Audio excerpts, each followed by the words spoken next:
பா ஒரு கோழி வந்து நல்லா இருக்குதுன்னு அப்படின்னா வந்து காரணம் வந்து செரிமானம் ஆகணும். தவறி கூட வந்து முட்டையிடுற கோழிக்கு வந்து இந்த தீவனத்தை கொடுத்துடாதீங்க. நல்லா வந்து வெயிட்டு கூடுங்க. நம்ம எதிர்பார்க்குற வெயிட்டு கண்டிப்பாக வரும் வேகமாக. அது ஏன் வருது அப்படின்னா அதுக்கு மூல காரணமே வந்து இந்த மாவு தாங்க. புரதச்சத்து வந்து நல்லா நிறைய இருக்குதுங்க. இதுக்கு எல்லாமே வந்து முக்கியமான ஐட்டம் ஒன்று இருக்குதுங்க. அந்த முக்கியமான ஐட்டம் என்னன்னு பார்க்கலாம் வாங்க. இவ்வளவு மாவு கலந்து வச்சுருக்காரு, ஒரு நாளைக்கு எவ்வளோ செலவு வரும், ஒரு மாதத்துக்கு எவ்வளோ செலவு வரும், அதை எல்லாமே நீங்கள் வந்து யோசிப்பீங்க. அதை வந்து நான் உங்களுக்கு தெளிவாக சொல்கிறேன். எல்லாத்துக்கும் வணக்கம்ங்க. இன்றைக்கி வீடியோவில் எதை பற்றி பார்க்க போகிறோம்னா, எல்லா பேருமே வந்து கமெண்ட்டில் வந்து நீங்கள் கோழிக்கு தீவனம் என்ன முறையில் வந்து கொடுக்குறீங்க, அதை எப்படி இது பண்ணுறீங்க அப்படிங்கிறத கொஞ்சம் வீடியோவாக போடுங்க அப்படின்னு சொல்லி எல்லாருமே வந்து கேட்குறீங்க. அதுக்காக வந்து இன்றைக்கி ஏற்கனவே நான் வந்து கலந்து வச்சுருந்த தீவனம் எல்லாமே தீர்ந்துருச்சுங்க. இன்றைக்கி வந்து கலக்க போகிறேன். அதை சரி வந்து இதை வந்து அந்த கலக்கிற முறையை வந்து எல்லாத்துக்கிட்டே வந்து பகிர்ந்துக்கலாம் அப்படிங்கிறதுக்காகத்தாங்க இன்றைக்கி அந்த வீடியோ ரெடி பண்ணிக்கிட்டு இருக்கிறேன். வாங்க நம்ம வீடியோக்குள்ளே போகலாம். அந்த கோழி தீவனம்ங்கிறது வந்துங்க ஒவ்வொரு காலத்துக்கு ஒவ்வொரு முறையில் வைக்கணுங்க. மழை காலம்னா மழை காலத்துக்கு தகுந்த மாதிரி வந்து வைக்கணும். வெய்ய காலம்னா வெய்ய காலத்துக்கு தகுந்த மாதிரி வந்து இறைய ரெடி பண்ணணும். அப்படிங்கும்போது வந்து இப்போ இவ்வளோ காலமாக வந்து பனி மழை எல்லாமே இருந்துச்சு. அதுக்கு தகுந்த மாதிரி இறை வச்சுக்கிட்டு இருந்தோங்க. இப்போ வந்து வர வர வெயில் ஆரம்பிச்சிருச்சு. இன்னும் வந்து கோழிக்கு வந்து தண்ணி வந்து பற்றாக்குறை வரும் உடம்புல. வெயில் கூட கூட வந்து நீர்ச்சத்து வந்து குறையுங்க. அதுக்கு தகுந்த மாதிரி வந்து நம்ம தீவனங்களும் வந்து அதே மாதிரி அதுக்கு தகுந்த மாதிரியே நம்ம தீவனங்கள் வைக்கணும். அதை வந்து நான் வந்து என்ன பண்ணுவேன் அப்படின்னா, தீவனத்தை வந்து நைட்டே ஊற வச்சுருவேன். எல்லாமே என்னென்ன வேணுமோ அதை எல்லாமே ஒன்று சேர்த்து கலந்து நைட்டே ஊற வச்சுருவேன். காலையில் நல்ல பதமாக ஈரப்பசையோடு நல்லா இருக்கும். அதை கொண்டு போய் வந்து காலையில் வந்து கோழி கொடுத்தோம் அப்படின்னா கோழி வந்து நல்லா சாப்பிடும். அந்த நீர் ஊறி இருக்க அந்த தீவனத்துக்குள்ளே இருக்கிற தண்ணி வந்து அப்படியே கோழி உடம்புல சாறு நல்லா வந்து செரிமானமும் ஆகும். ஒரு கோழி வந்து நல்லா இருக்குதுன்னு அப்படின்னா வந்து காரணம் வந்து செரிமானம் ஆகணும். நல்லா செரிமானம் ஆச்சு அப்படின்னா உங்களுக்கு வந்து நீர் வந்து உடம்புலேயே அப்படியே தங்கிங்க. செரிமானம் நல்லா ஆயிடுச்சு அப்படின்னா வெயிட்டு வந்து நல்லா கூடும். கோழியை வந்து நல்லா ஆரோக்கியமாக இருக்குங்க. நம்ம இன்னைக்கு கொடுக்க போகிற தீவனம் வந்து ரெண்டாக பிரிச்சுருக்கிறோம். ஒன்று வந்து அரைக்காமல் முழு தீவனம், கம்பு, அரிசி, மக்காச்சோளம். இது வந்து அரைக்காத தீவனம். இன்னொன்று வந்து அரைச்ச மக்காச்சோள மாவு, அரைச்ச புண்ணாக்கு, கம்பெனி தீவனம், அது கூட வந்து கருவாடுங்க. கருவாடும் வாங்கி அரைச்சி ரெடியாக வச்சுருக்கிறேன். இது வந்து எல்லாமே அரைச்ச ஐட்டம், அரைச்ச மாவு தீவனமுங்க. இப்போ வந்து அரைக்காத தீவனத்தையும் அரைச்சி தீவனத்தையும் நான் ஒன்றா கலந்து அதை ஊற வச்சு தாங்க வந்து கோழிகளுக்கு காலையில் வந்து உணவாக கொடுக்குறேன். அந்த அரைச்ச மாவு எல்லாமே வந்து ஒன்றா கலக்கணுங்க. கலக்கிறதையும் காட்டுறணுங்க. இப்போ அந்த அரைக்காத தீவனத்தையும் பார்க்கலாமுங்க. அரிசிங்க, கம்பு, மக்காச்சோளம், இது வந்து உடைக்காத ஐட்டம். அதோட அளவு என்னங்கன்னா, இந்த 1 லிட்ரு பெயிண்ட் டப்பா இருக்குது பார்த்தீங்களா, அந்த பெயிண்ட் டப்பாவில் வந்து 2 டப்பா அரிசி, 1.5 டப்பா கம்பு, 1 டப்பா மக்காச்சோளம். இது வந்து உடைக்காத ஐட்டம். அரைச்ச மாவு தீவனம் வந்து பையில் இருக்குதுங்க. அதை வந்து கொட்டி கலக்கணுங்க. எல்லாமே தனித்தனியாக இருக்குது. அதை வந்து கலக்கும்போது என்னென்ன இதில் இருக்குங்கிறத நான் தெளிவாக சொல்கிறேன்.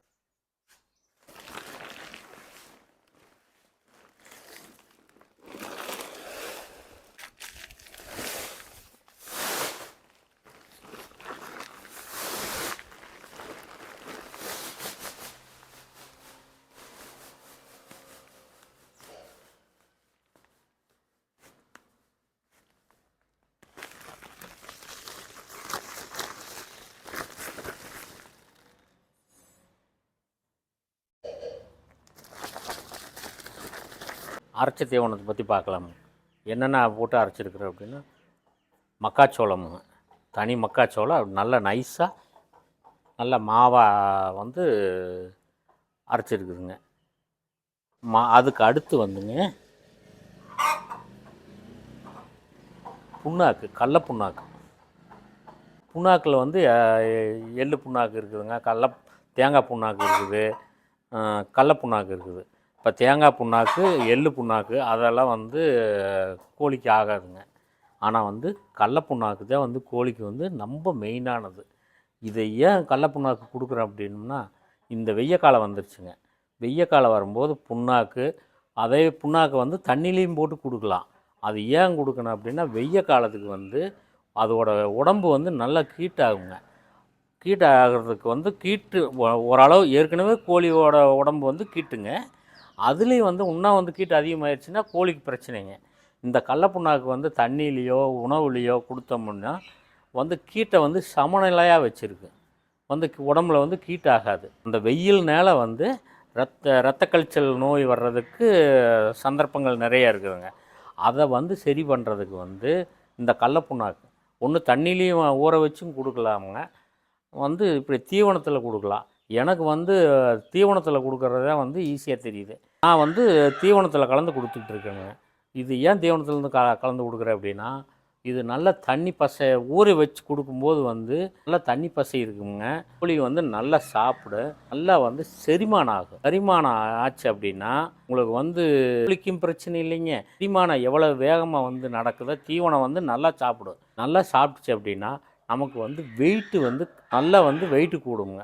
நம்ம எதிர்பார்க்குற வெயிட்டு கண்டிப்பாக வரும் வேகமாக. கடல புண்ணாக்கில் வந்து புரதச்சத்து வந்து நல்லா நிறைய இருக்குதுங்க.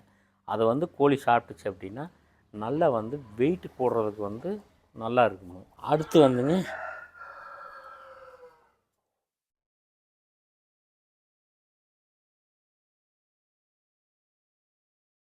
வந்துங்க கம்பெனி தீவனம்.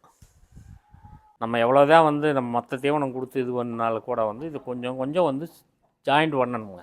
சும்மா ஒரு கம்மியாக ஒரு 20% கொடுத்தீங்க அப்படின்னா கோழி வந்து நல்லா ஆரோக்கியமாக நல்லா இருக்குங்க. இப்போ எல்லாமே வந்து உடைக்காதது வந்து அங்கே இருக்குது.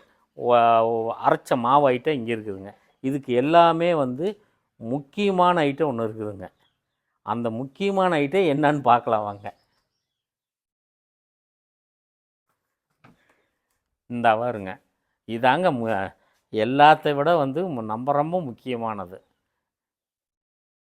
என்னங்கன்னா கருவாடு. கருவாடு வந்து முழு கருவாடு கருவாடாகவும் வாங்கலாம். கருவாடு கடையில் போய் வந்து கருவாட்டு தூள்னு கேட்டிங்கனாலே கிலோ வந்து 120 ரூபாய்க்கு நாங்கள் வாங்குகிறோம். உங்கள் ஏரியாவில் வந்து எவ்வளோ கிடைக்குது எங்களுக்கு தெரியாது. அதை வாங்கி கொண்டாந்து மிக்சியில் போட்டு அரைக்கணுங்க. அரைச்சி இந்த மாதிரி அரைச்சோம்னா இந்த மாதிரி வந்துடுங்க. இந்த மாதிரி வந்துடும். இதை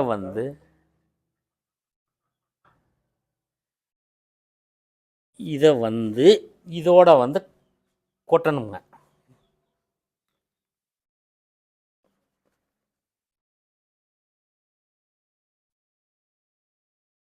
கருவாடு வந்து ஏன் கொடுக்குறோம்னா கருவாட்டில் வந்து கோழிக்கு வந்து நோய் எதிர்ப்பு சக்தி இருக்குங்க. நீங்கள் வழக்கமாக கொடுக்குறதுலையே வந்து கருவாடையும் சேர்த்து கொடுங்க. உங்களுக்கே தெரியும் வந்து நம்ம கோழி வந்து எப்படி வெயிட்டு கூடுதுங்கிறத வந்து உங்கள் கண்கூடாவே பார்க்கலாம். கருவாடும் கொட்டியாச்சு. இன்னும் வந்து எல்லாமே வந்து ஒன்றா கலக்கணுங்க. ஒன்றா கலக்கணும் அப்படின்னம்னா இதோட அளவுகள் வந்து எவ்வளோன்னு உங்களுக்கு தெரியணும். மக்காச்சோளம் மாவு 20 கிலோங்க. கோழி தீவனம் வந்து 20 கிலோ. புண்ணாக்கு வந்து 10 கிலோ.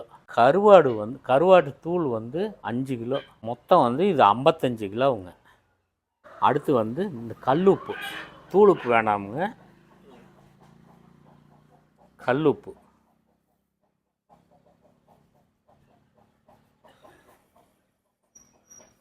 இப்போ 50 கிலோ மாவுக்கு வந்து உள்ளங்கை அளவு வந்து 2 கை உப்பு போட்டிங்கன்னா போதும். இப்போ எங்களுக்கு பக்கத்தில் வந்து ஒரு அரவை மில்லு இருக்குதுங்க. நாங்கள் அங்கே என்னென்ன வேணும் அப்படின்னு சொல்லிட்டோம்னா அவங்களுக்கு ரெகுலராக தெரியுங்க நான் என்னென்ன வாங்குவேன் அப்படின்னு. இப்படி எனக்கு மாவு வேணுங்க அப்படின்னு சொல்லிட்டேன் அப்படின்னா அவங்க நீட்டாக அரைச்சி 20 கிலோ மாவு அரைச்சிடுவாங்க. அதே மாதிரி புண்ணாக்கு வந்து கட்டி கட்டியாக இருக்குது. அதை வந்து நல்லா தூளாக மிஷினில் போட்டு அரைச்சி அந்த தூள் அதே மாதிரி கோழி தீவனம் அவங்களே விற்பாங்க. அவங்க கரெக்டாக வந்து 20 கிலோ போட்டு எனக்கு வந்து ஒரு சாக்கில் கட்டி வச்சுருவாங்க. இப்போ வாங்க எல்லாமே கொட்டி இந்த ரெடியாக இருக்குது. நான் அது பூரா வந்து ஒன்றா கலக்கலாம். அது எப்படி கலக்கிறேன்னு பாருங்கள்.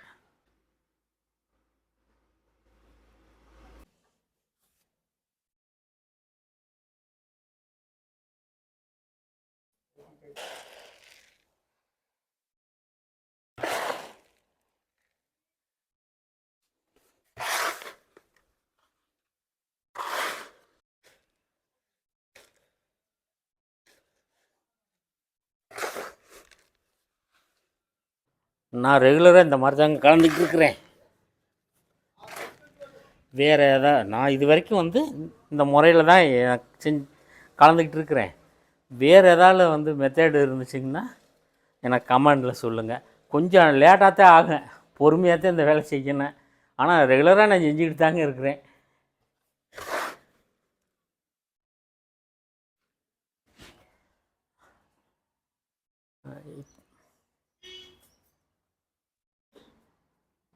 இவ்வளவு மாவு கலந்து வச்சுருக்கிறாரு, இவ்வளவு தீவனம், உடைக்காத தீவனம் வச்சுருக்கிறாரு.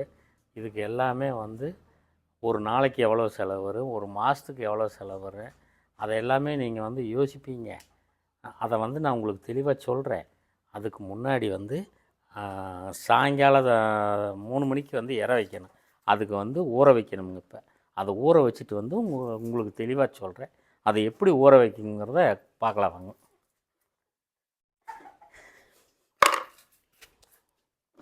இது அரிசி, இது கம்புங்க, இது மக்காச்சோளம். 3 ஒன்றா போட்டாச்சுங்க. 3 சேர்த்து வச்சுங்களா.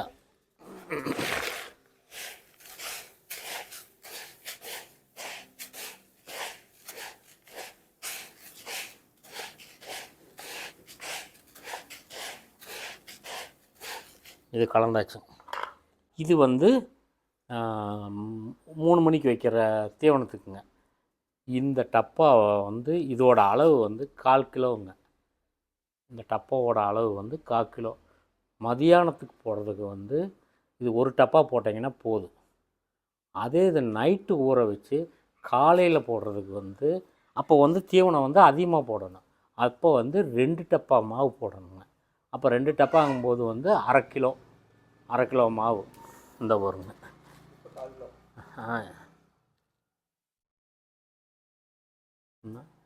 இப்போ 1/4 கிலோங்க. இது 1/4 கிலோ மாவு இதில் போடுறோமுங்க.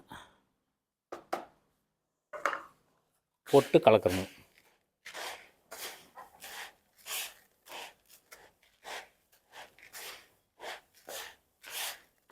இது எல்லாமே ஒன்றா போட்டு கலந்தாச்சு.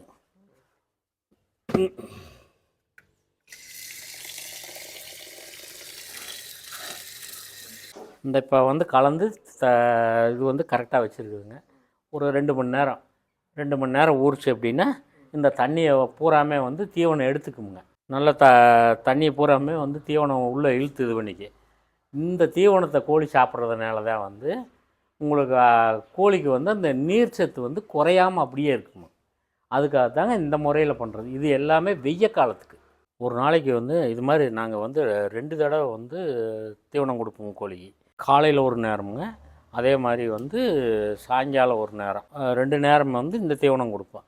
இது காலையில் கொடுக்கறதுக்கு வந்து மொதல் நாள் நைட்டே வந்து 8 மணிக்கு ஊற வைப்பணுங்க. எல்லா வேலையும் முடிச்சுட்டு வந்து 8 மணிக்கு ஊற வைப்பேன். ஊற வச்சுன்னா காலையில் வரைக்கும் வந்து அது ஊறும்போது நல்லா வந்து பொறுன்னு நல்லா இருக்குங்க. அதை காலையில் 6-7 மணிக்கு வந்து கோழி திறந்து விட்டு அதுக்கு இறைய வச்சு விட்டு திருப்பி வந்து சாயங்காலம் தீவனத்துக்கு வந்து ஒரு 7-8 மணிக்கு வந்து காலையில் ஊற வைப்பணுங்க. அது சாயந்தரம் வரைக்கும் ஒரு 3 மணி வரைக்கும் நல்லா ஊறி நல்லா இருக்குங்க. அதை வந்து 3 மணிக்கு கொடுப்பேன். ஊற வச்சாச்சுங்க. இப்போ வந்து அது செலவு எவ்வளோ வந்திருக்கு என்னங்கிறத அதை பற்றி பார்க்கலாம். எவ்வளோ செலவு பண்ணியிருக்கிறோம் அப்படிங்கிறத வந்து பார்க்கலாம். கம்பு, மக்காச்சோளம், அரிசி, அது மாமூலாக நீங்கள் நாட்டுக்கோழி வளர்த்துறவங்க எப்படியும் ரெகுலராக வந்து நம்ம கொடுத்தே ஆகணும். அதோடய ரேட்டு எல்லாமே உங்களுக்கு தெரியும். அது வந்து பிரச்சனை இல்லைங்க. ஆனால் வந்து நம்மளோட கோழி வந்து இன்றைக்கி நம்ம நினச்ச வெயிட்டு கரெக்டாக வருது. இவ்வளோ நாள் வந்து நான் ஒரு வெயிட் இவ்வளோ வரும்னு நினைப்பேன். அதை விட வந்து வெயிட் கூடத்தாங்க இருக்குது. அது ஏன் வருது அப்படின்னா அதுக்கு மூல காரணமே வந்து இந்த மாவு தாங்க. இந்த மாவு தான். அந்த மாவை வந்து இப்போ எவ்வளோ செலவு வருதுன்னு பார்க்கலாம். மக்காச்சோளம் மாவு வந்து 20 கிலோ, கோழி தீவனம் 20 கிலோ, புண்ணாக்கு 10 கிலோ, கருவாட்டு தூள் 5 கிலோ, மொத்தம் 55 கிலோங்க. 55 கிலோ வந்து 3200 வருதுங்க. அரைச்சி எல்லாம் கொண்டாந்து எல்லாம் இப்போ கலக்கிற வரைக்கும் வந்து 3200 வருது. அது 3200 வருது அப்படின்னா நம்ம கோழி இன்றைக்கி இருக்கிற அளவுக்கு வந்து எனக்கு ஒரு மாதம் மீறி போனால் ஒரு 1.5 மாதம் அவ்வளவு தாங்க வரும். ஆனால் வந்து நீங்கள் எல்லாருமே யோசிப்பீங்க, இவ்வளோ செலவு பண்ணி இது பண்ணுனா வந்து நமக்கு என்ன லாபம் கிடைக்கும் அப்படின்னு நீங்கள் யோசிப்பீங்க. அது உண்மை தான், நான் இல்லைன்னு சொல்லலை. எனக்கே தெரியுங்க, செலவு வந்து கொஞ்சம் கூடத்தான் இருக்குது அப்படிங்கிறது எனக்கும் தெரியும். இருந்தாலும் ஒரு கோழியிலேருந்து நம்ம கோழியிலேருந்து ரூபா வருமானம் வருது அப்படின்னா 40 பைசா வந்து கோழிக்கு ஒதுக்கிடணும். நல்லா புரிஞ்சுக்குங்க. ரூபா வருமானம் வருது அப்படின்னா 40 பைசா கோழிக்கு, 60 பைசா நமக்கு வந்தால் போதுங்க. அதுக்காக வந்து நமக்கு செலவு கூட வருது, ஐயோ 40 பைசா போகுது, நமக்கு இன்னும் லாபம் இன்னும் அதிகமாக வரணும் அப்படின்னு சொல்லி இந்த மாதிரி தீவன ஐட்டத்தில் வந்து குறைச்சிங்க அப்படின்னா அது வளர்ச்சி வந்து அந்த அளவுக்கு தாங்க இருக்குது. நம்ம அதை கணக்கு பார்க்கக்கூடாது. ரூபா வருதா 40 பைசா வந்து கோழிக்கு ஒதுக்கணும் அப்படின்னா அது இந்த மாதிரி தீவனங்கள் வாங்கி கொண்டாந்து போட்ட அப்படின்னா நல்ல வெயிட் ஏறும். வெயிட் ஏற ஏற வந்து நம்ம சேல்ஸ் பண்ணிக்கிட்டே இருக்கலாம். இந்த 60 பைசா வந்து நமக்கு என்றைக்குமே நிரந்தரமாக கிடச்சிக்கிட்டே இருக்குங்க. அதைத்தான் நம்ம பார்க்கணும். அதான் தொழில்.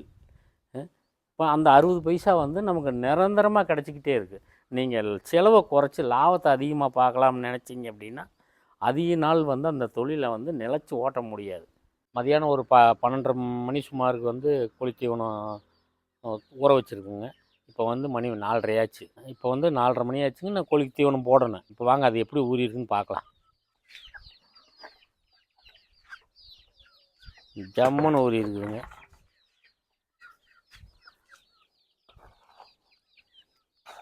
இந்த வருங்க, இந்த மாதிரி உதிரி உதிரியாக இந்த மாதிரி வரணுங்க.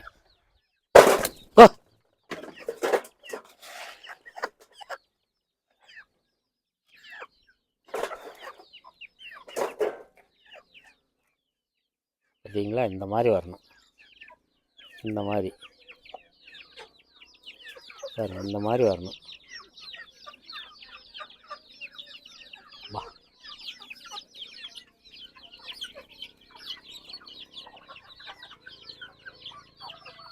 கிளறி விட்ட உடனே பாருங்கள் நமக்கு போடுவாங்கன்னு அப்படியே எவ்வளோ வந்துருச்சு பாருங்க. பூராமே எப்படி சாப்பிட்ணும் பாருங்க, எப்படி சாப்பிடணும் பாருங்க. இருந்தாலும் இந்த குஞ்சுகளுக்கு வந்து காலையில் மாத்திரம் ஒரு நேரம் தாங்க இது வைப்பேன். எல்லா நேரம் இது வச்சோம்னா மற்ற கோழிலாம் திங்கி. இங்கே வந்து இந்த மாதிரி இளங்குஞ்சு இப்போ தாங்க விட்ருக்குறோம். மிச்சம் எல்லாமே முட்டை கோழியாக தாங்க இருக்குது. இப்போ வந்து அங்கே வந்து விற்பனைக்கு போகிற அளவுக்கு அங்கே இருக்குது. 1 கிலோ 1.25 கிலோ சைஸ் எல்லாமே அங்கே இருக்குது. 150, 160, 170 எல்லாமே கலந்து இருக்குதுங்க. இப்போ அதுக்கு தாங்க கொண்டு போய் போட போகிறேன்.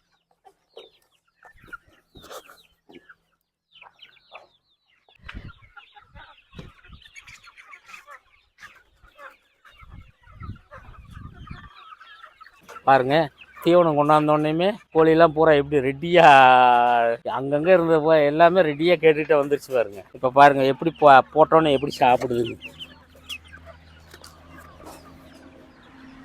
பா,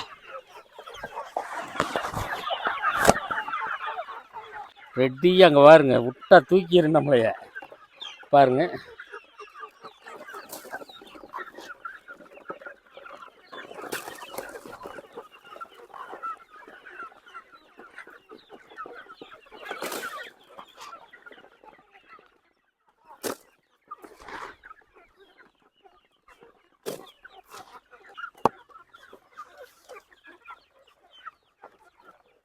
இன்னொன்னே வந்து நீங்கள் நல்லா தெரிஞ்சுக்கணுங்க. இந்த மாவு போட்டு இந்த தீவனம் கொடுக்குற அப்படின்னம்னா இந்த சைஸுகளுக்கு தாங்க கொடுக்கணும். ஏன் இந்த சைஸு கொடுக்கணும்னா இது பெருசாச்சு அப்படின்னம்னா அப்படியே வந்து நம்ம சேல்ஸ் பண்ணிடுவோம். இதே நமக்கு வந்து முக்கியமாக வெயிட் போடணும். அதனால வந்து இந்த மாதிரி மாவு போட்டு இந்த மாதிரி கோழிகளுக்கு கொடுக்கணும். முட்டை கோழிக்கோ மற்ற இதுக்கெலாம் வந்து கோழிகளுக்கு கொடுத்தீங்க அப்படின்னா வேகமாக வந்து கணமேறி கொழுப்பு கட்டிக்கு. கொழுப்பு இதாகிடுச்சு அப்படின்னா முட்டையிடாது. வெயிட்டு தாங்க கூட வந்து முட்டையிடாது. அதனால நீங்கள் வந்து நல்லா தெரிஞ்சுக்குங்க. இந்த மாதிரி ஊற வச்சு இந்த மாவு போட்டு கலந்து கொடுக்குற அப்படின்னா நம்ம விற்கிறதுக்கு இது பெருசாகி விற்கணும் அப்படிங்கிற ஐட்டத்துக்கு மாத்திரம் வந்து இந்த தீவனம் கொடுங்க. தவறி கூட வந்து முட்டையிடுற கோழிக்கு வந்து இந்த தீவனத்தை கொடுத்துடாதீங்க. இப்போ வந்து எல்லாமே கலந்து வச்சாச்சுங்க. இன்னும் வந்து ஒரு சாக்கில் அள்ளி வச்சுட்டேன் அப்படின்னா நமக்கு 1 மாதம் 1.5 மாதத்துக்கு வந்து இந்த தீவனம் வந்து நமக்கு 1.5 மாதத்துக்கு வருங்க.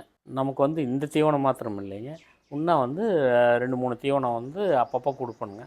அது என்னென்ன தீவனம் அப்படிங்கிறத வந்து உங்களுக்கு அப்பப்போ வந்து நான் வீடியோவில் சொல்கிறேனுங்க. நீங்கள் எல்லாருமே வந்து தீவனத்தை பற்றி எனக்கு வீடியோ போடுங்க நீங்கள் என்ன தீவனம் கொடுக்குறீங்கன்னு எங்களுக்கு தெரியல, அதனால் நீங்கள் வீடியோ போடுங்கன்னு சொல்லிக்கிட்டே இருந்தீங்க.